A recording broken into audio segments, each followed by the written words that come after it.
Hey, My friend. good to see you. It all worked. Yes, it did. Yes, it did. So I've now learned how and when to start that intro video. We don't have to wait until the very last second in order to bring that out. What So a much relief. learning. What a relief. Just as background to the audience, our engineer Gregarious is off celebrating his 10th wedding anniversary, which is, trumps just about everything else. And so Brian is doing the high wire act of both producing the show and being the show. So we'll give him lots of positive support through the ether. Thank you. Thank you, John. And the other thing I just realized is that we don't have our interview clock. So we're going to have to just be mindful of about 12 to 14 minutes on our clocks Sure. respectively, and we'll guide each other I'll through that. I'll tug my ear, give you a little sign. Yeah, that sounds great. That sounds great. So I'll go ahead and just kick off the welcome, and I'll also then turn it back to you, John, to introduce our first guest. So welcome everybody to this week's episode of Intersections. It's just so wonderful to have you. This is such an exciting part of the week where we get to bring in some of the most incredible minds, where we have this weekly conversational jam session that dives deep into intersections among technology, innovation, culture, and ideas. My co-host, I would love to bring him or formally introduce him. The Economist called him Mr. Creativity. He's the author of the best-selling Jamming, the Art and Discipline of Business Creativity. He also chairs the Institute for Large-Scale Innovation. He is Tony nominated producer of Film and Stage. Just an all-around amazing human being. He is also one of the smartest and also most approachable intellectuals I've ever met. He inspires me each and every single week to think differently and think deeper about many of the things that we're working through today in the intersections of all of the things we define, but also how to reshape the future we want to live in. John, welcome to the show. Brian, thank you so much. It's a pleasure to be part of this mighty partnership. Brian Solis, there are not enough words, but Brian has been tagged by many people as one of the most significant thought leaders in the intersection between digital, social, and marketing, and actually started weaving that story before it became a story. So he's been there since the very beginning as a keynote speaker, as a best-selling author, as a agitator for a positive change, and now as the global innovation evangelist at Salesforce. So the two of us have very complementary networks and complementary perspectives, and that's why we were so excited to intersect in Intersections. Yes. And to everybody joining us now, whether you're on Facebook, whether you're on YouTube, LinkedIn, Twitter/Periscope, it's wonderful to have you here. Just a couple of things to keep in mind are that we would love to hear from you. Where you're from, where you're tuning in from, please make sure to leave a comment. And also, let's see, I'm getting a note on volume here in real time. Also leave questions for us. We'll feature them on screen, and we'll also make sure that we can get to them as well, whether in the live format or in post. But with that, John, I'll turn it over to you to welcome our first guest. Well, it's a special pleasure for me to welcome Lanny Cohen to our digital feast here. Lanny, I've gotten to know quite well over the past couple of years.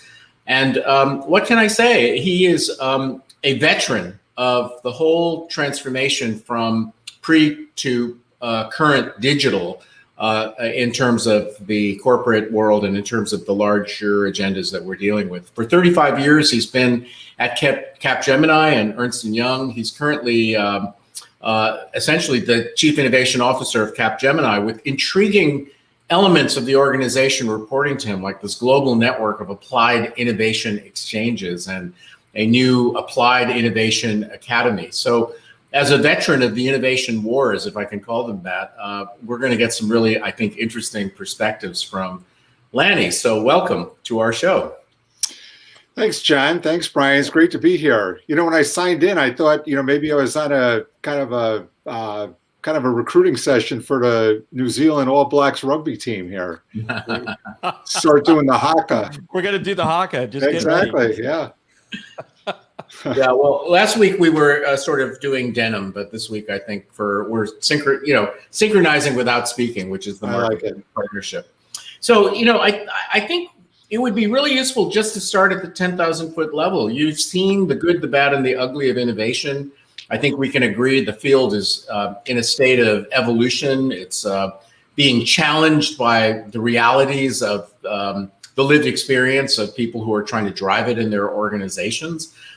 If we could just go to you as an elder statesman and say, what is the state of innovation today, and where do you think it's going? What will be the big ahas 5-10 years from now, looking back, that we will have discovered or have needed to traverse? Yeah, it's a great question, John, and one, the dialogue is, pretty constant on exactly these themes. I mean, I think certainly it's an overworked, overused, overplayed theme for sure. Everybody wants to be innovative. Everybody thinks perhaps they are innovative.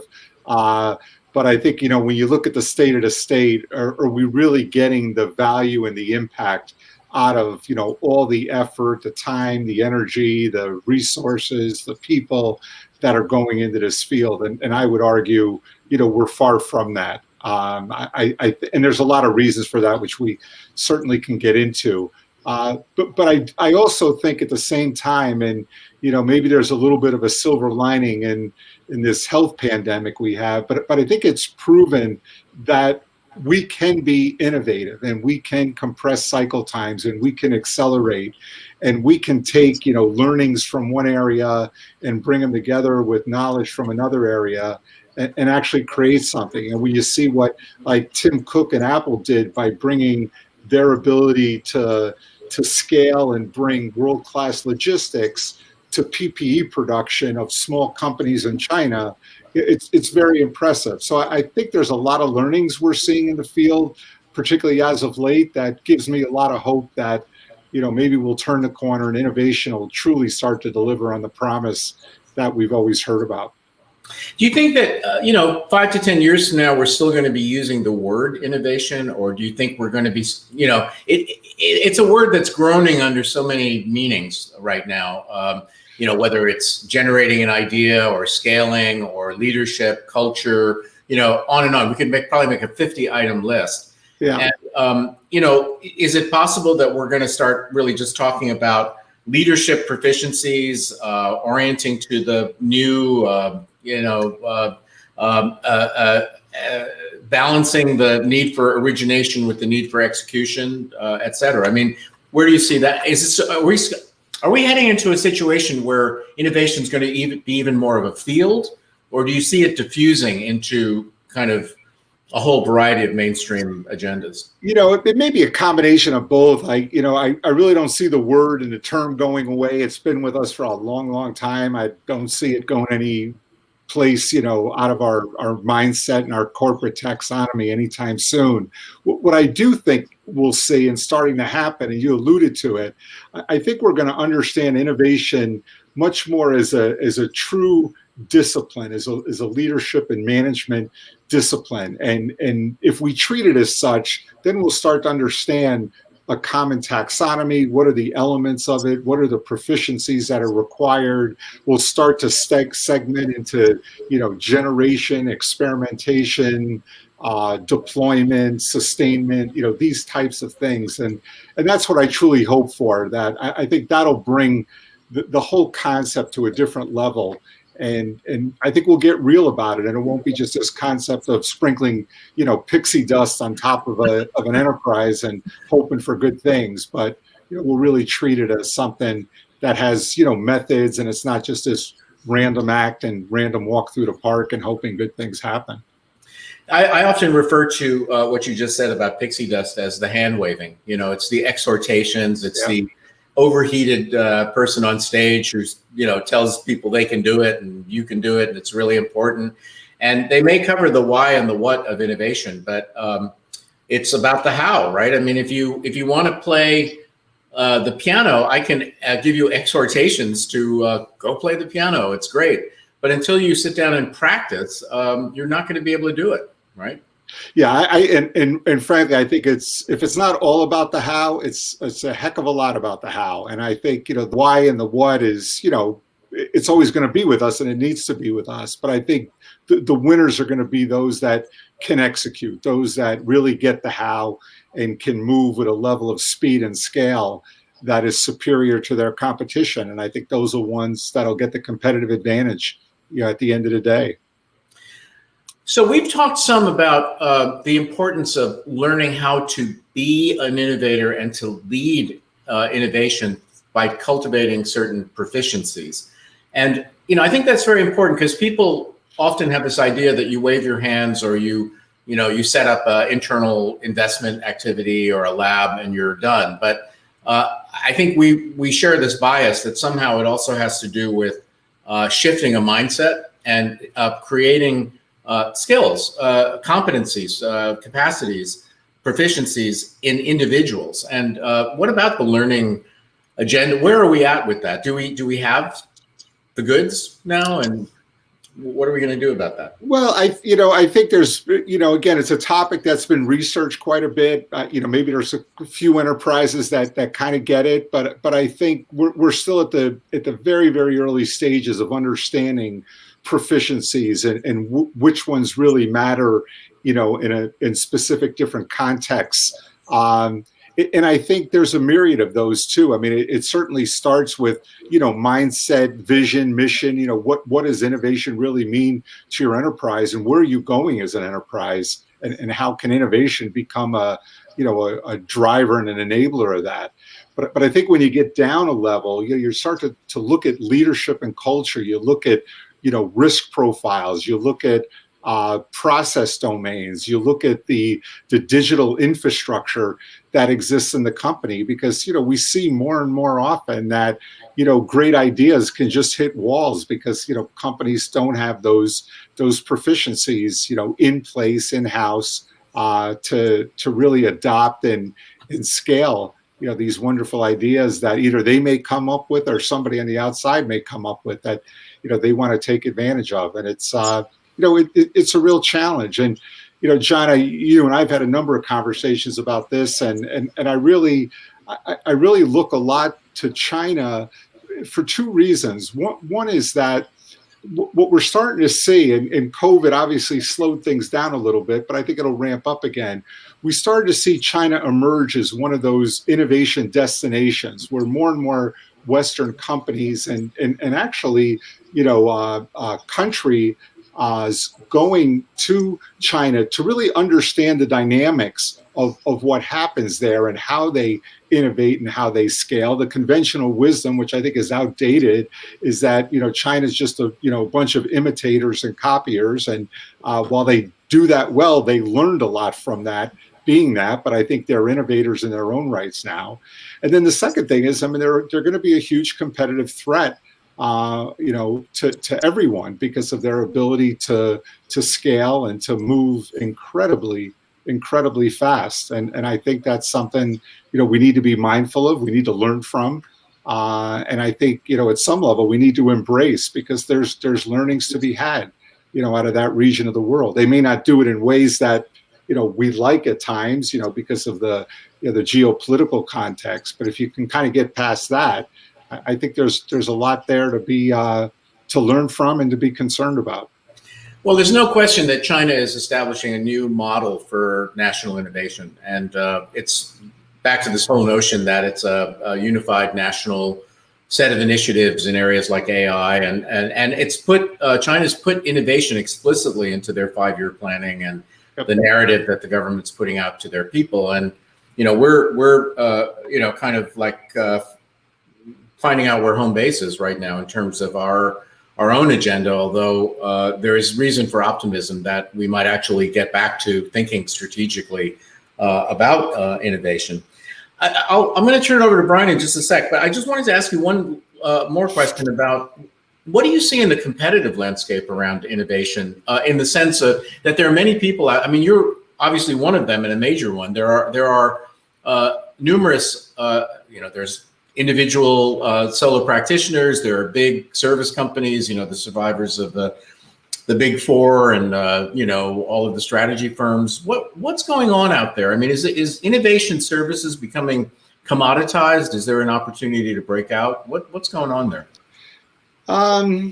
Yeah, a couple things I think are relevant there. So first of all, I think we're seeing a massive preponderance of innovation at the front end in terms of options and sources and resources. Those that can help with ideation and experimentation and kind of again that early phase of the idea generation. We're seeing a lot of that. In companies like the one I work for, we've got a lot of capability in that area. All of our competitors have a lot of capabilities. We're seeing boutique and niche firms pop up constantly that can tackle different aspects of it. Where we see a lightness, if you will, or a relatively scarcity, I think, of focus, let alone capability, is in the scaling part of the journey. Again, going back to what we were talking about before, really understanding that as a discipline and then building up the expertise, either as an organization, as a company, or as a consultancy or service provider that can bring that expertise. And I think that's where the opportunity remains in the market, because that's where the real challenges and struggles that I and many of my colleagues see in the space. And then I think the other point I would make is I think we're going to see an evolution of what has been kind of general skills in this innovation space, much more horizontally oriented to much more vertically oriented, and a lot of service capability being aligned much more around, industry verticals, like automotive or healthcare, or even micro segments within those. And I think that's where we're going to see a gravitational pull. I think much more aligned that way. And I think those are two things: the adoption and scaling, and the verticalization. I think are going to be two trends that I do in fact think we'll see more of in the coming years. So, hey, Brian, thank you for that, Lanny. Brian, we probably got time for something from you for Lanny. Yeah, definitely. And I think I got this whole thing handled, so I should be able to participate a little bit more engaged in an engaging fashion moving forward. So, Lanny, I'm just going to try to get two questions in here as quickly as we can. One, as we were talking behind the scenes here before we launched today's show, was that we had an opportunity to do research together back with what's actually some of the first research series on corporate innovation, and we also did a report on the DNA of what it takes to be a digital first organization, converting from a legacy brand to digital first or business. One of the things that I found quite striking in your point on China was I had the opportunity to go to Shenzhen to present on innovation and the future of digital transformation. And I'll never forget this, because in the preparation leading up to that, I ended up doing research to understand the differences between where China is in digital transformation and innovation versus, let's just say, more Western countries. And it was amazing to me that it was the exact opposite story to go tell in China, which wasn't about how to be innovative. It was how to be human, in that getting to the culture of an organization and helping create a culture of innovation within the organization was the challenge that they had, not how to be innovative. And so we were getting back to the things that we're starting to see in the United States, which is how do you present much more of a newfound leadership role, and then also the soft skills within a company that help people feel like they can be part of the innovation process. So in that regard, I actually feel like the United States and other Western countries have to learn how to be innovative, and also now what China's focusing on, which is how to be a much more innovative culture, a much more inclusive culture. So I'd love to hear from you how we might be able to help executives accelerate that path to total transformation and innovation. Yeah, that's an excellent point, Brian. And one I think, John, you and I have spoken about on a number of occasions. But when I talk to a lot of corporate customers here, the way I often kind of start the dialogue is we've built our companies up to be incredibly efficient, manage costs very, very well. We didn't build them to be, these massive growth engines, let alone being innovative and creating those kind of cultures you're referring to, Brian. And we don't necessarily teach that in, business school or anything like that. So, I do think making that pivot, is a legitimate challenge. And it's going to call for, I think, a kind of a new leadership paradigm that we're going to have to, pay a lot of attention to. And it involves soft skills.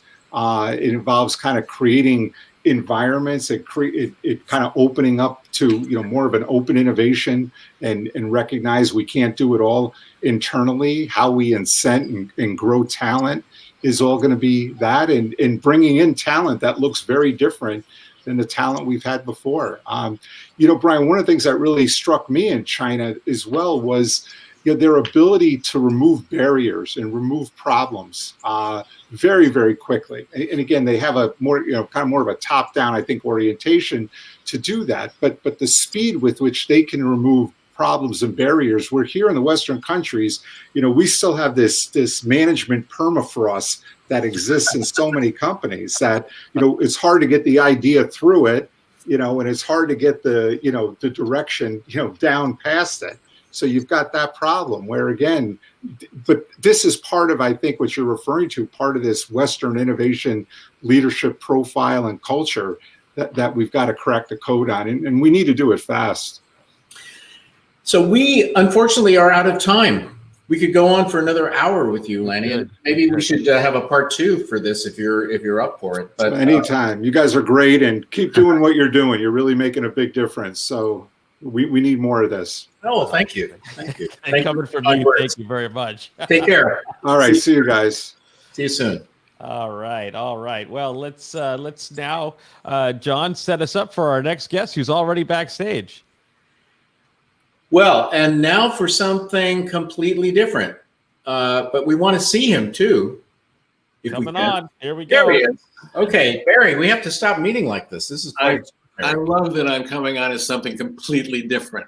You are completely different. I'm trying to embody that right now. So I have had the rare pleasure of knowing Barry since we were both essentially around undergraduate days at Yale. And that's not too many years ago, but it's a while ago. Yeah. So Barry traffics in creativity, but in different slices that are quite interesting. So professionally, he integrates being a fine artist and an architect. And for 30 years, he has been the pater familias of Svigals and Associates, which has done really pioneering work in a number of different areas, including architecture for life sciences, innovation-oriented companies, residential architecture for literally for rock stars, and also very significantly the rebuilding of the Shady Hook School after the tragedy that occurred there, when the school was essentially razed and then regenerated, which you can only imagine had to draw on some really deep empathetic and human skills. Barry's a lot of things besides that, of course, musician and, all around great person. I thought that, since we are very interested in intersections, and you are an intersection, and there's something there are a lot of interesting creative tensions here, because on the one hand, fine art is about creating fine art, but there's something very purposeful about your journey that, I might get you to start talking a little bit about what you're doing now at the Stanford D School. So Barry has now made the leap from Connecticut to living in the Bay Area and is associated with the D School. So what's going on there? First of all, just to say it's the Sandy Hook Elementary School. Sorry, Sandy Hook. Shady Hill, which is another school altogether. I'm betraying my Cambridge roots. You're right. Yeah. Well, first of all, I'm delighted to be here in this show, and Brian, to meet you. John and I obviously go back a ways, and these conversations we were exchanging earlier, these conversations are really a continuation of conversations we've been having for a few years now. 50. 50. Yeah, just keep going with that. Yeah, the intersections is absolutely what it is. What's interesting is just picking up. I would love to have listened to Lanny, by the way, for another hour. So if he wants to come back on, I'd be happy to listen. Yeah, somebody just said this. Yeah. So I mean, to follow on the new leadership paradigm that he was talking about, and a culture of creativity. Soft skills, which that term in and of itself reveals how little we know about the DNA, the alchemy of creativity, if we're just lumping it under soft skills. So we have a lot to learn, obviously, about how we can become creative beings, more of us, and more of us together. One of the exciting things, yes, I'm at the D School right now, sort of the D School extension, because this last year I was a fellow as part of the K-12 lab, reimagining school safety, and it was an extraordinary immersion. And John, you and I have talked a little bit about this. I got to know the D School about 10 years ago through our mutual friend, Scotty McLennan, who was the retired Dean of Religious Life, or the chaplain at Stanford. Before that at Tufts for many, many years. And he introduced me to the folks at the D School, because I was interested in my own firm to create a more dynamic culture around collaboration. I co-authored a book on collaboration some 11 years ago, when collaboration was not as much of a buzzword as it is right now. And I think we know about as much about collaboration now as we did 11 years ago, which is actually not very much. What happens at the D School is a really interesting thing. And I got a taste of it 10 years ago when I spent a number of days there attending classes, talking to Bill Burnett, who was the director at the time, wanting to bring it back into my own firm. And yeah, soft skills, it is ironic, like that little note coming up. And did that as much as I possibly could. Now it's a very different environment to be in a for-profit creative enterprise, and we had to balance that. It was not so easy. But at the D School itself, it is about a single thing, which is learning. We focus so much on doing, and we focus so much on manifesting ourselves, first of all, and secondly, to get things out into the world, which is a legitimate thing to try to do. What happens in that rush is that we very often don't spend enough time with what's really needed, what the core questions actually are. That was one of the most important dimensions of what we did at Sandy Hook, as a matter of fact, was to say that we don't know what's needed in a circumstance as traumatic as that was. And by asking the questions of what is needed and to open people up to the questions themselves was such an important part of the transformation of that community. What happens at the Z School with the focus entirely on learning, and yet they produce an enormous amount of really interesting and exciting things for the world. It creates, we keep talking about this creative culture, it creates a culture of exchange and collaboration and questioning. And that is rarely at the heart of where we begin. We want to get to the end result. Even in architecture, we want to see the final thing. In fact, it's a process, and it matters how we are in that process. It matters how we are in that process. And what happens in the D School, and people just can't get it going through or writing an article about it or visiting it for even a month unless you're immersed in it, because it has to do with one very core soft, or however you want to call it, skill, and that's listening. It's something that we do actually really badly, most of us. I mean, right now, most of us are thinking hopefully about what was just said, but there's also in the back that I need to get coffee later. Oh, in fact, it's right here. That we're distracted in general, and we're not receiving. We're not literally paying attention to what's going on. What's great about the D School is people there actually wait until you finish your sentence before jumping in. And that's a huge deal. I mean, I think if corporations everywhere, any kind of organization anywhere, installed a guideline, because there aren't rules, that you count to 3 before you speak after someone else speaks,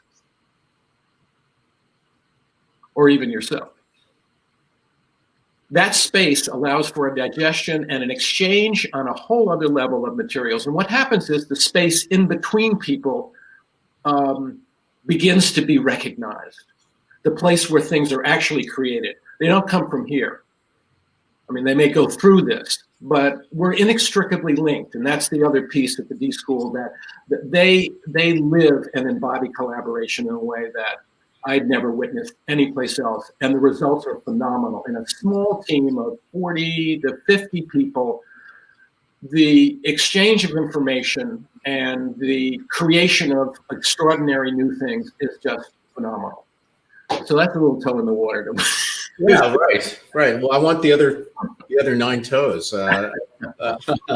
I think this leads me to ask you. You know, you've always had this sense of purpose, right? So the notion of school safety is definitely purposeful. The notion of creating habitats for creative thinking that will make a difference, purposeful. Even your moving to the life sciences as a specialty has purposefulness to it, because if biomedical scientists, innovators have a better environment, they'll do better work. And I'm just wondering, where does that sense of purpose come from in you? I mean, what are the seeds of it? Because it's been with you a long time. Gee, what a wonderful question. Well, the seeds of it actually go back to my grandfather. And when I was 14 years old, he was talking to me, and he said, "Here is something I want you to remember for the rest of your life."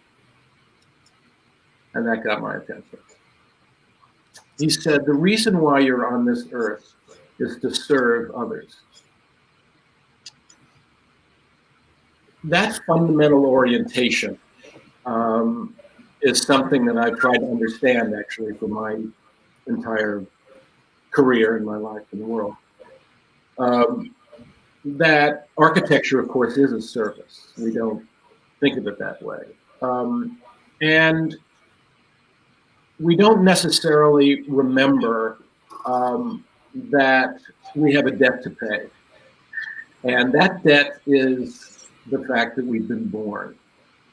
Now, many of us think that we've been spontaneously generated and we did it ourselves.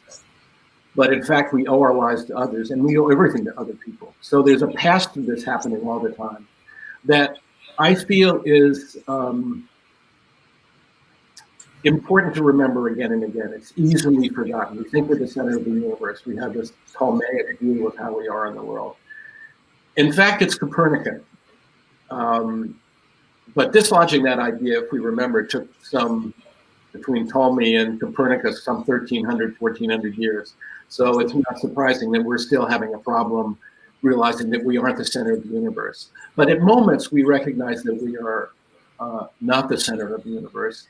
And that begs the question of why are we here? And what are we for? And what can we bring to the world that actually might repay that debt of being given life in the very first place? So that's maybe more of a metaphysical answer to your question about purpose. And I would, it's purpose to a certain degree, but it's at base, at root, it's about service. And I think more and more people are recognizing this, and we certainly are we're recognizing it now during the pandemic. Living off your own juices doesn't get you very far, in fact. And then we need each other. And in that need, we begin to recognize that we have something to give to serve that need. So there's it's all bound up together. Sure, and a very beautiful one. And having a competency in architecture creates the context in which those feelings can translate into tangible results. So that I can imagine being extremely satisfying. So, hey, Brian, I think it's time for me to throw over to you, because I'm sure you have about 10 things you'd like to chat with Barry about. Barry, I could listen to you all day. There's a. My wife would not agree with you, by the way. She keeps going back to that quote of, I signed on for richer, for poorer, for better, for worse, but not for lunch. Well, I think about how getting back to the metaphysical point that you made was that there's an energy and a life force that comes through, and as you speak, which plays the heartstrings very, very nicely, which is something I think we're missing in this world, especially in these times where we're so ready to just, like you said, we don't listen, we listen to respond. Before someone's even done, we already know what we're going to say, and we're quick to place our own biases and beliefs ahead of those of others, which then takes us away from the ability to actually be in service to others. And I think the challenge, in fact, I was just joking here that I'm going to get you a ticket to DC to stage an intervention. I think it could be helpful, but I'd like to talk to you a bit about what you're doing at D School. One of the things I've been practicing or learning to practice as I went through what I call the life scale journey, which was this last book where I was trying to bring myself out of this 15 to 20 years of digital distractions that have rewired my life to be all over the place, but never here. And in that process of getting here, I realized that there was as much learning to do as there was unlearning, that a lot of the standards in life, a lot of the definitions of success, hierarchies, aspirations, the rules that were sort of laid out before us before I was even born, those things took a rare instance of clarity to just realize that I needed to unlearn the things that were actually holding me back and fulfilling this new life that I wanted to pursue. How are we seeing constructs or methodologies interwoven into education today to help people sort of unlearn those things that are subconsciously maybe holding them back? Unlearning is start out with an education that we're getting from the get-go, socially, of course, within our families, and in a certain way, the rest of life is an effort to, as you say, unlearn them or transcend them at the very least, to include them, but to transcend them. You asked a number of questions in there. One is what's being done in education to help with this, and I'm afraid not very much is being done in education. All we have to do is look at the fact that 25% of the time that a kid is in school, they're being tested, and they're being tested for things that arguably are not particularly useful in this day and age, or not at all useful in this day and age. Not being open to who they are, by the way. I remember talking to an anthropologist not too long ago about the education of children, and he was talking with a friend of his in the American Indian movement, and they said, well, the real problem with your educational system is that it's profoundly abusive. And he said he was shocked. What do you mean? We care for our children. And this person said, well, in our culture, to infantilize children is to abuse them. And to a certain extent, we don't allow children to become themselves and in a way, unlearn the things that they've been programmed to learn. And that is really a fundamental problem of creativity and innovation in our society, right in that little nut right there. Sir Ken talks about this in terms of kids who in kindergarten class, they're creative, every one of them, and by the time they get to high school, only about 10% raise their hand. And what happens in that evolution in education, that something's being ground out of these kids. But I want to go back to the unlearning piece, which I think is really important. And I would cast it a different way. I would talk about it as not knowing. That the practice of not knowing is rarely mentioned or practiced, and it's essential. It's essential because if we're filled up with what we already know, there's not much room for anything else. There's simply not much room for anything else. And what it means to not know is a letting go of the things that we hold on to. And there's a fear in that. We don't want to let go of those things. And that should be recognized. So to a certain extent, there's a transformation of going from fear to the joy of learning, which in fact was the core of this course that we taught at Stanford about school safety, going from fear to joy in learning. And it's, though that's an extreme case of talking about school safety, and particularly if you begin with horrible events that happened where people were severely traumatized, where they had to, in a way, transcend, not in a way, they needed to transcend their fear of learning, and their fear of creating a learning environment that wasn't a fortress, and recognize that the most important thing is for us to have a delight in learning. So sometimes we can kill the very thing we're trying to preserve by being too prescriptive about it. I'm wandering around a little bit here, but it's a wonderful, wonderful topic of unlearning. How was your journey going, Brian? It was wonderful. I think the greatest gift that I'm still learning is because I made a very intentional decision not to disregard the role of technology in all of its forms in my life, starting with this. But I have been much more intentional about the role it plays in my life, and it was a shift.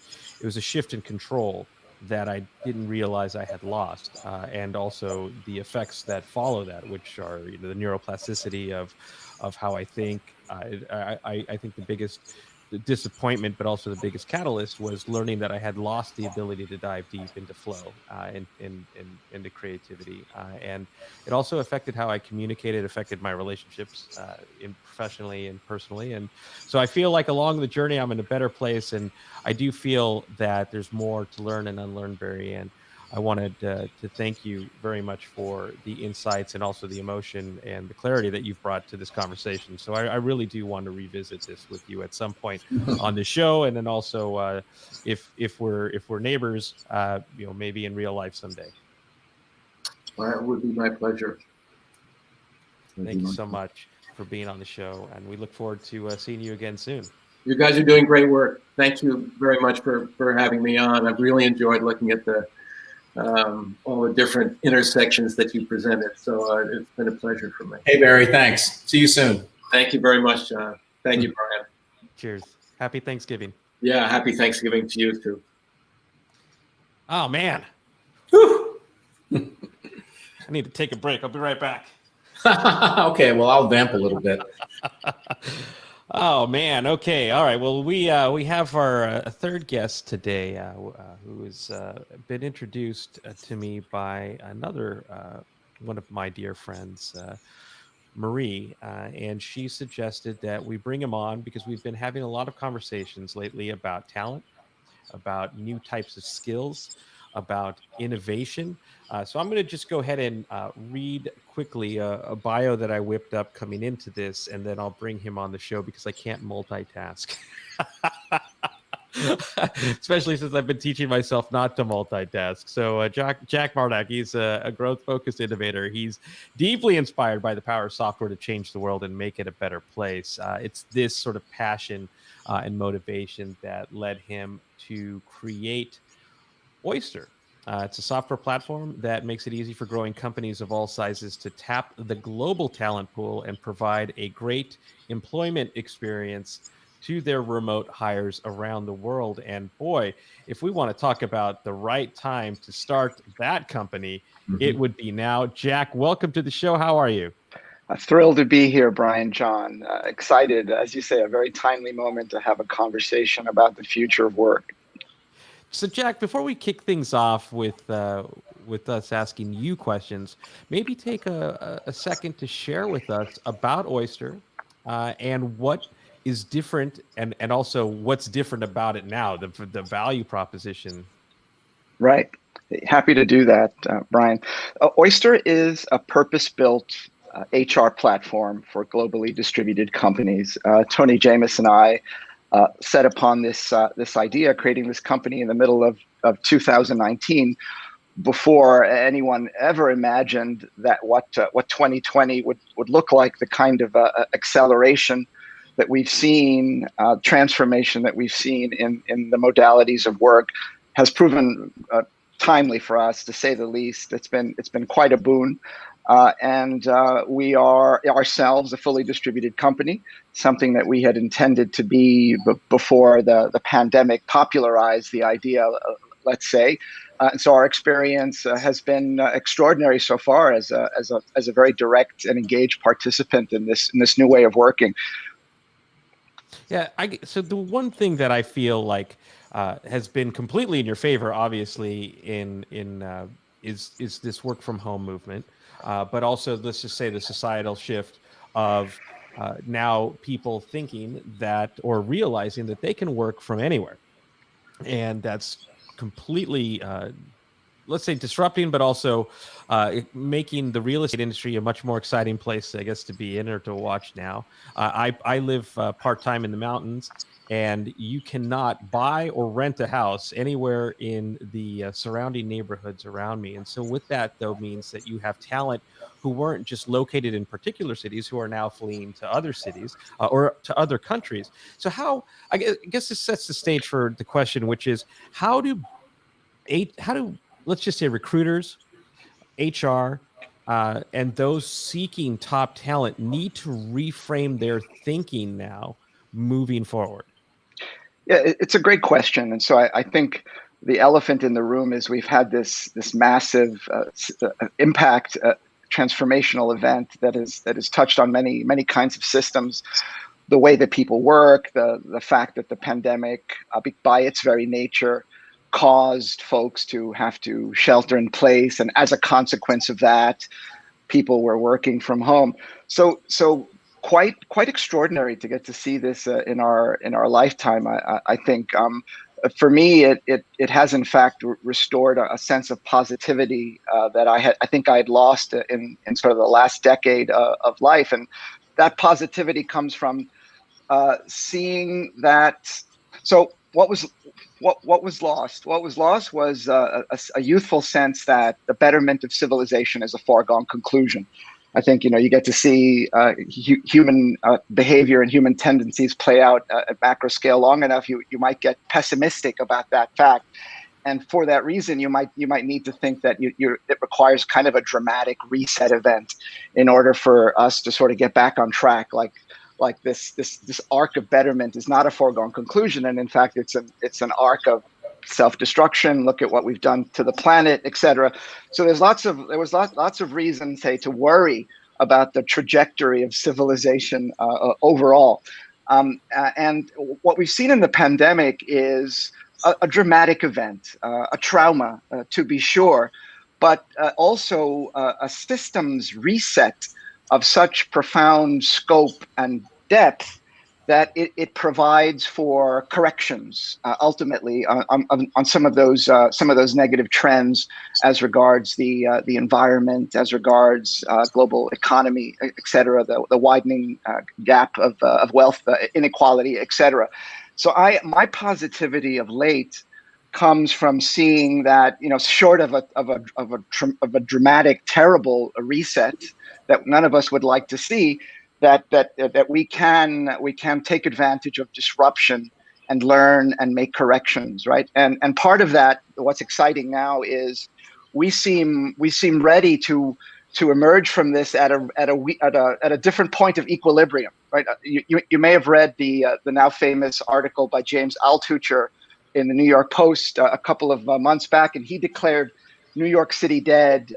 Lots of folks had opinions about that, and one of the underpinnings of his argument was that yes, we'd had this kind of thing happen before, and cities came back, but that now there is a different surrounding technology context that can provide a very different point of equilibrium where cities are different, where our relationship with workplaces is different, with our very relationship with geography around the world is potentially different. Insofar as we've had this generational tendency to, folks are smart, they recognize that there are no great jobs where they are, and so the life's focus becomes getting to a place, a geographic place, where that potential can be realized. And I think so exciting that is one of the things one of the positive disruptions that we can look forward to.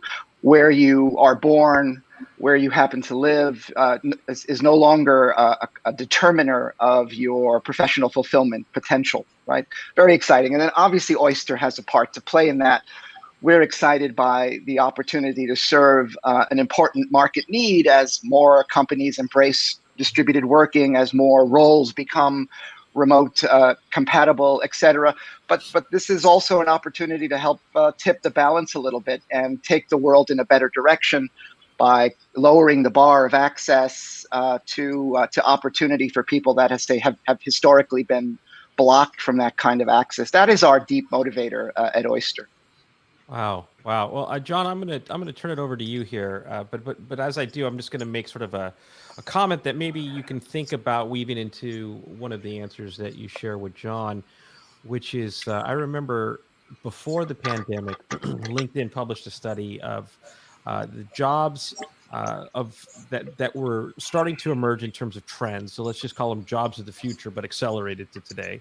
And a lot of the skill sets that were listed in LinkedIn, and they found this tremendous gap in expertise. And now that I think about the pandemic in which we're living in, the rise that we've heard with our last two guests about the rise in need of soft skills, and also in things like listening, communication, and being present, that it seems like we're going to have an explosion of opportunities, and that's going to be some sort of need for a platform to help and facilitate what that talent is, how to get that expertise, and also what you need to hire and how. And John, with that, I'll just turn it over to you.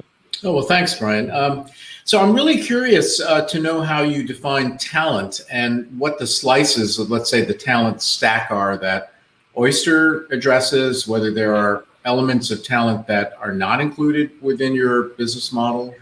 Right. So to be clear, we are a horizontal enablement platform that makes it easy for companies that want to hire people in other countries and to confer upon those people a great employment experience, take care of them, as it were, right?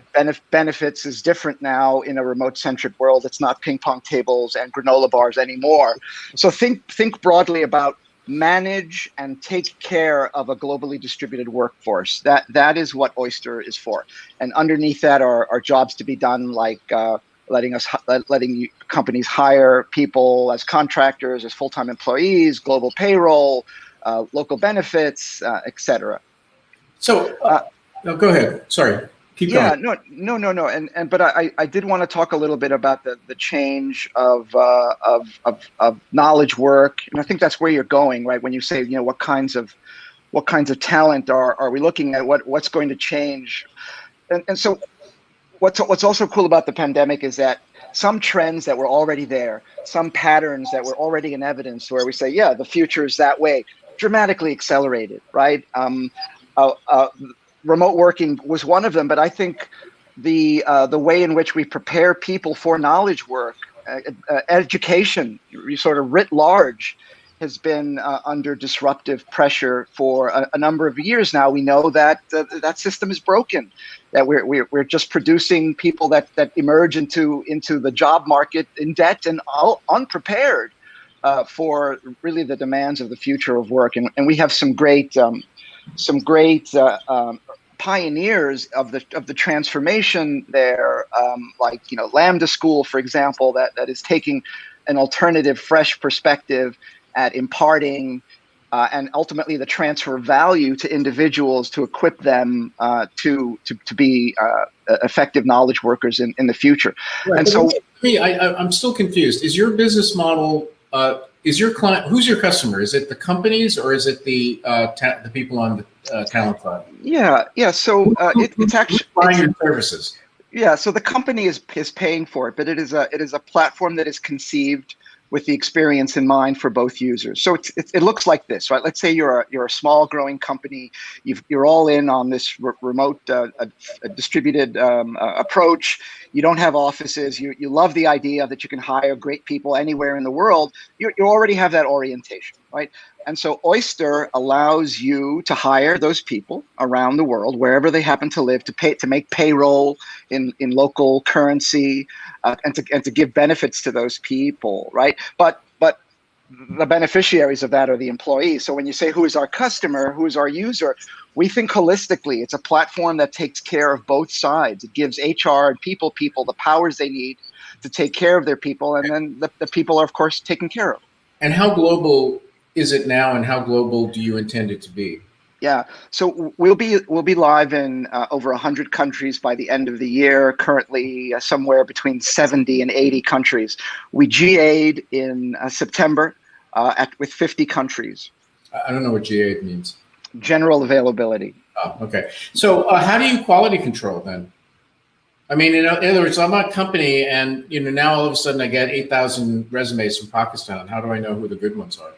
Right. So again, we're not an intermediary that way between the talent and the people. So you want to talk about parts of HR that are changing. Recruiting is one of those things that was sort of really hard, straining to work in the ways that it had worked before, even before the pandemic. Now that companies are interested in hiring other people, potentially from anywhere in the world, that process needs to change. And so there are lots of innovators, jobs boards that are doing the technology-driven matching of talent, helping companies detect, find needles in a haystack. That is an area that is in dramatic transformation. But it's not what we do. Right. We come in where, hey, we found this great person, happens to be located in Sofia, Bulgaria. Can we make it work? Can we hire them? Can we pay their local benefits, et cetera? That's where we help. Yeah, so that that relates to the question, which I think you partially answered, which is you find the talent and you in a sense represent them to your client base, who are the employers, right? So you have to make sure that they satisfy some minimum hurdles of right, at least of quality. Yeah. So no, John, we do not insert ourselves there. We enter into the picture when you found the person. Your recruiting effort has already succeeded. You found that individual. Let's say you're a UK-based company. You find somebody in the United States or in Canada. You want to hire them. That's where we help. Got it. Okay. Well, now I feel intelligent enough to ask you some semi-intelligent questions the next time we have you on the show. So thank you for that. I'm going to, in the interest of time, I'm going to throw it back to Brian now, because I think we're almost out of time. Hey, Jack, if you want to leave us with some parting words on, if you have your intentional customers and ultimately their customers, their partners listening right now, what's the message you want to leave with them? Yeah, I want to talk to people, folks working in HR, taking care of human beings. So I want to first, say thank you, pat them on the back. I think it's been a tough year for folks whose job it is to take care of their people. And I want to leave them with an inspirational message. I think that the last 10 years have maybe been about data, and data was valuable and important. But the pandemic has made us realize that the most important assets of a company are really its people. And I think we're going to see a renaissance of the HR function, of the people function, that is driven by that recognition and by that need. And I would say, think of Oyster as your partner in that. Oh, thank you. Thank you, Jack, for that. All right. Thanks, Jack. Hey. Pleasure to meet you. All the best. And congratulations on your funding, and look forward to see great things. Jack, make sure you keep me in the loop on what you're doing and how it's going, okay? You got it, Brian. Thank you, John, as well. All right. Thank you. Cheers. Cheers. Wow. How fast did that hour go? Fast. Oh, man, so fast. It's a good sign. It's a good sign. If it were the opposite, we'd have to rethink our model. Very true. Again, I want to just say thank you to everybody for joining us on this live series. Of course, you can follow it, this episode and all previous episodes on intersectionslive.com. We also have a newsletter that we are still in development in terms of the whole process. So since this is a homegrown show here, and we are learning and growing as we go. John, do you want to send us out on any parting words? Well, I think despite the difficulties of the year, we all have a lot to be thankful for. So it's worth doing a little introspection to figure out what those things are. Well said. John, I'll talk to you on the flip side. Thank you, everybody. We'll see you next week.